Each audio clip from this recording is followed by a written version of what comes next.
supplement their education until they can be back on campus and with us.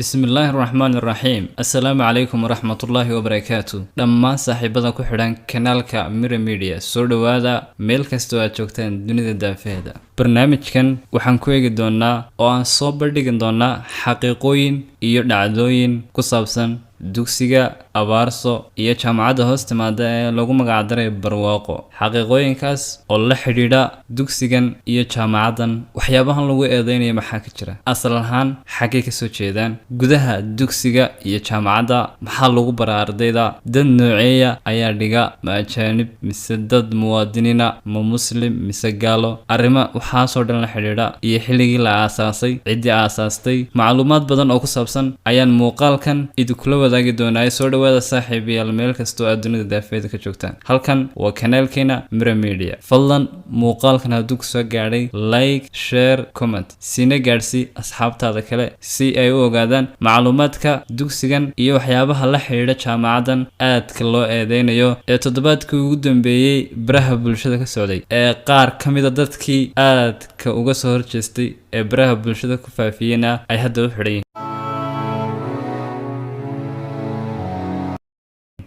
haddaba haddaan ku horeyno taariikhda iyo xilligii la aasaasay iyo maamulka dugsiyada Abaarso. Dugsiyada Abaarso oo la aasaasay sanadkii 2008 waliba qaybaheeda Somaliland oo ku taala galbeedka magaalada Hargeysa meel u jirta 18 kilomitir ayaa waxaa aasaaskeeda iska lahaa ninka magaciisa la yiraahdo Jonathan Starr oo u dhashay wadanka Britain ee Ingiriiska. Iskuulkan Abaarso waa iskuul madax bannaan oo ku yaala koonaha magaalada. Waa iskuul secondary ah kaasoo ardayda dhigataana ay ku jiraan muddo 4 sano ah. Waana iskuul boarding ah oo ardaydu ma ruuxaan sida iskuulada caadiga ah ee way u hoydaan kamana tagaan marka laga reebo fasaxyo kooban oo la siiyo sanadkii 2 mar amba 3 mar. Iskuulkan waxaa maamulka ah amba headmaster ka gabadhan magaceeda la dhaho Trade Hall. sidoo kale sanadkii 2019 ayaa waxay sameeyeen aasaasyaasha iyo maamulka Abaarso jaamacad ay ugu magac dhabeen Barwaaqo University taasoo ay dhigtaan hablo kaliya oo da'dooduna u dhaxayso 18 jir ilaa 22 jir. Sanadkan ayay ka baxeen dufcadii ugu horeysay oo ay leeyihiin waxay barteen cilmiga educationka oo ah macalinimada, takhasuska macalinimada. Guud ahaan macallimiinta dhigta labadan goobood waa ajaanib, waliba badankoodu waxay haystaan diinta Kiristaanka. maamulka goobahani waa baadiriyaal iyo ducaad ama shuyuukh faafisa diinta Kiristaanka. Waxay ka soo shaqeynayeen muddo dheer arrimaha faafitaanka diinta Christmas. Haddaba markaan kaga nimaadno taariikhda iyo macluumaadka ku saabsan dugsigan iyo jaamacaddan iyo waliba dadka dhiga goobahan ay furteen, ujeedka ugu weyn ee ay furteenna waa inay soo saaraan dad iyaga la mabda ah oo la qaada fariinta ay sidaan ee maaha nasteexo iyo horumar ay noo sidaan. waxaa ku socota maalgelin shisheeye iyo dadaal reer galbeed si ay ummadda muslimka ah diintooda uga saaraan una fasahadiyaan. bal u fiirso, waxay ogaadeen meesha ummad laga baabin karaa inay tahay haweenka, waliba kuwa da'da yar ee aan weli guursan ee waxbaranaya kuna jira marxaladaha waxbarashada ee kala duwan. mardhow marka lagu shubo program reer galbeed iyo afkaar qaldan oo diinteena suuban ka hor imanaya, maxay tahay ubadka ay soo saari doonaan markay guursadaan gabdhahaasi? xaalku soo maaha inay ku barbaariso wixii lagu soo shubay ee qaldanaa kadibna bulshada halkaa ka soo baxda ay noqonayso bulsho wada gurracan oo sita dhaqan reer galbeed.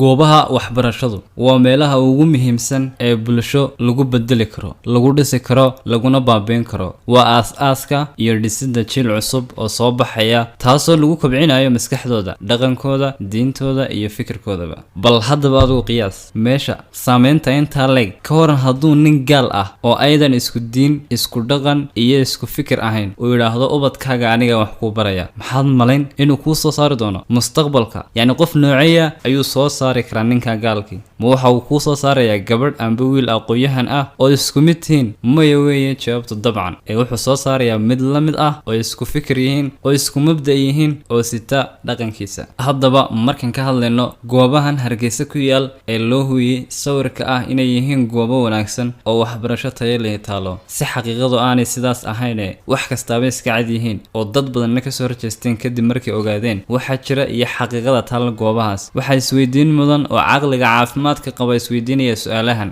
maxay tahay sababta ay dowladdu wax uga qaban laadahay? culimadu maxay uga hadli laayihiin goobahan diinta kiristaanka lagu faafinayo? waalidiinta geynaya ardaydooda goobahaas maxay uga jeedaan? mise xog la-aan ku saabsan ayaa haysa? maxay uga hadli laayihiin dadka waxgaradka ah ee odayaashu ugu horeeyaan? macabsi xadhig iyo dowladeed ayaa jirta oo ay ka cabsanayaan? dhammaan su-aalahani waa kuwo mudan inaan isweydiino maadaama xaaladda lagu jira ay tahay mid culus.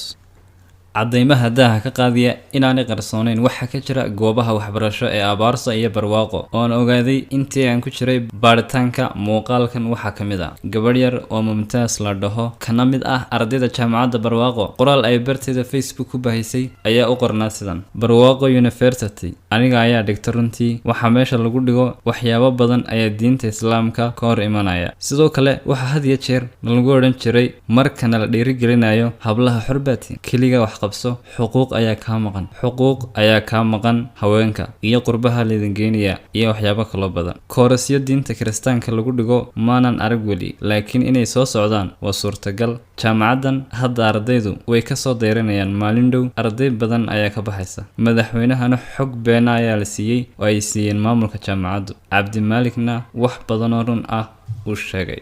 ayay kusoo gabagabaysay hadalkeedii Mumtaaz yar. waxyaabaha kale inoo cadeynaya in meeshan ujeedo kale ay ka dambayso, amba ay ujeedadooda ugu muhiimsan ay tahay inay faafiyeen diinta kiristaanka, in ay jaamacadda kaliya ay ka dhigeen hablo oo ay wiilashii ay ka reebeen. halkaasna ujeedo weyn baa ka dambaysa. waxyaabaha ay markaa ogaadeenna waxaa ka mid ah inay hablaha si fudud u bedeli karayaan qiyamkooda, diintooda iyo fikirkoodaba. xagga wiilasha ay ku adagtay inay bedelaan amba ay waqti dheer ku qaadanayso. waxyaabaha aadka igu sii cajiibka badnaa waxaa ka mid ah intii aan barnaamijkan ku jiray gabadh da'yar oo dhigata oo sanad ka hor ii sheegtay in ay jaamacad halkaa ku taala oo Abaarso hoos tagta inay dhigato, ayaa waxay barteeda markaa Facebook aad ugu soo qoraysay qoraallo dhaadheer oo markaa ay ku difaacayso in iskuulkanu yahay iskuul warkiisu sax yahay amba jaamacadan ay tahay jaamacad warkeedu sax yahay. istifaacid badan, qoraallo badan, doodaweyna dhex mareen, laakiin go-aankeeda ah in ay meeshan sax tahay oo ay waxyaaba qaar laakiin ay qiraysaba ay ku leedahay caddaan way joogaan, dad gaala way joogaan, laakiin manihin dad la bedeli karo.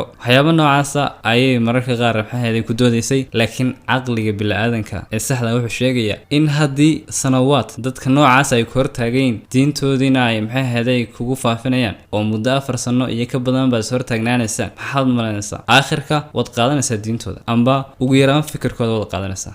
waxyaabaha kale cadeynta kugu filan waxaa ka mid ah kadib markii hadalhaynta gabadha Joy Isa ee ka ah maamulaha jaamacadda Barwaaqo ay hadalhayn badan ay ka soo baxday oo ay baraha bulshada aad loogu qaadadhigayay, kana hadlay wariye Culdoon Samafalo Culdoon, ninka hadda u xidhan isla kiiskanba u xidhan kiniisad ay hore u marti qaaday gabadhan Joy Isa ayaa waxay barteeda hore ugu soo qortay waxaanu raacinaa duco Joy Isa oo u tagtay dacwad wadanka Somaliland. kadib markii hadalhayntu ay sii badatay ayay qoraalkii masaxday iyadoo raaligelin ka bixinaysa. arrimahaasna waa arrimaha shakiga weyn sii abuuray, siina dhiirigeliyay arrimaha ka jira ee hadda lagu eedeynayo jaamacadda Barwaaqo iyo maamulkeedaba.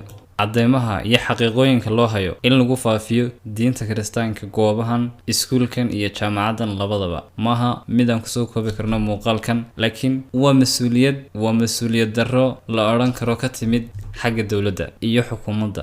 diintan iyadaa mas-uulka ah dowladdu, xukuumadda uu hogaaminayo madaxweyne Muuse Biixi Cabdi iyadaa mas-uulka ah diintan iyo ummadanba. waxaana loo baahan yahay in mas-uuliyad la iska saaro, in dowladdu ay arrinta baaritaan cad geliso, caddayso waxa meesha ka jira, ummadan hor keento. sidoo kale haldoorka bulshada sida odayaasha dhaqanka, abwaanada, culimada, haldoorka bulshada oo dhan waa inay ka hadlaan oo ay arrintan ku dhiirigeliyaan cid kastoo ay qusayso inay wax ka qabtaan, gaar ahaan laamaha amniga ee dowladdu ugu horeyso waa inay gacan degdega ay kaga qabtaan goobaha noocaas oo kale ee diimaha kiristaanka iyo diimaha kale qalad lagu faafinayo. muuqaalkan intaas ayaan kusoo gabagabeynaynaa, aan kaga waramaynay xaaladaha kala duwan ee ka jira iskuulka Abaarso iyo jaamacadda Barwaaqo ee toddobaadkii ugu dambeeyay baraha bulshada qabsaday, kaas oo aan kaga waramaynay xaqiiqada dhabta ah ee ka jirta labadaas goobood. muuqaalka xigeentan ku kulmino. wassalaamu calaykum waraxmatullaahi